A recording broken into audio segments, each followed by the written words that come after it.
Content ক্রিয়েটারদের ফেসবুকে গিয়ে দেখবেন সবার প্রথম যদি কেউ পোস্ট করে থাকে এই জয় চৌধুরী পোস্ট করছে। সবার প্রথম যদি কেউ পোস্ট করে থাকে, আপনি 15 ছাত্রদের পক্ষে আপনি দেখবেন ওইখানে আমি একটা স্ট্যাটাস দেওয়া আছে 15 তারিখে রাতে, আমি সর্বপ্রথম স্ট্যাটাস দিছি। এর পরবর্তীতে আমি কন্টিনিউ দিয়ে গিয়েছি, যেহেতু একটা সমষ্টিগতভাবে আমার অ্যাসোসিয়েশন, আমার 570 জন মেম্বার, হ্যাঁ ওদের নেতা আমি, সেক্ষেত্রে হুটহাট করে আমি চাইলেও কিন্তু কোথাও মুভ করতে পারি না, কারণ আমি ভোটে নির্বাচিত।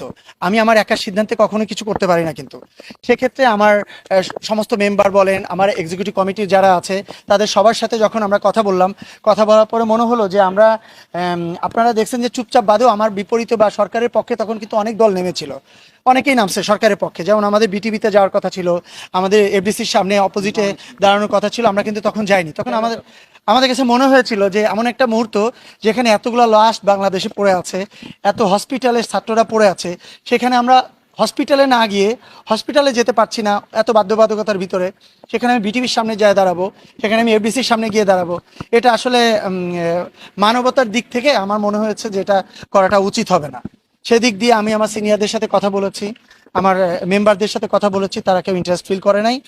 এবং যেহেতু তখনও অনেক জায়গা থেকে গভর্নমেন্টের তরফ থেকে অনেক জায়গা থেকে অনেক চাপ আসছিল, সেক্ষেত্রে আমরা তাদের বিপরীতে গিয়েও যে কাজ করব এরকম, যেহেতু আমরা একটা অ্যাসোসিয়েশনে কাজ করি এবং কেপিআই ভুক্ত এলাকাতেই আমার সেই অ্যাসোসিয়েশন, এটা যদি আমার কোনো বাইরে এলাকার যদি নর্মাল একটা অ্যাসোসিয়েশন হতো তাহলে আমরা নিজেদের সিদ্ধান্তে চলে যেতে পারতাম। যেহেতু একটা কেপিআই ভুক্ত এলাকাতে আছে আমার অ্যাসোসিয়েশন, সেহেতু সবারই সিদ্ধান্ত নিয়ে আমাদেরকে মুভ করাটা উচিত।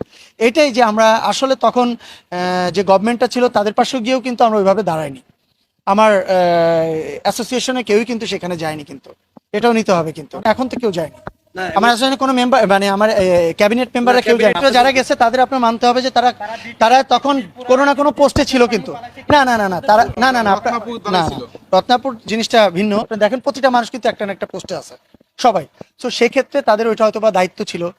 আর আমাদের কাছে মনে হয়েছে যে মুহূর্তে হসপিটাল ছাত্র, আর আমি আফতাবনগর ক্যান্টনমেন্ট দুই জায়গায় আমার থাকা হতো। আমি যখন আফতাবনগর আসতাম তখন আমার ওখানে একটা হসপিটাল আছে, যখন দেখতাম প্রতিদিন 20 জন 30 জন করে লাশ যাচ্ছে হসপিটালে, আর আমার ছোট বোনেরা ওরা স্টুডেন্টে পড়ে, ব্র্যাকে পড়ে, ছোট ভাইরা, এরকম আমার খুব ক্লোজ ভাইরা অনেকেই মারা গেছে।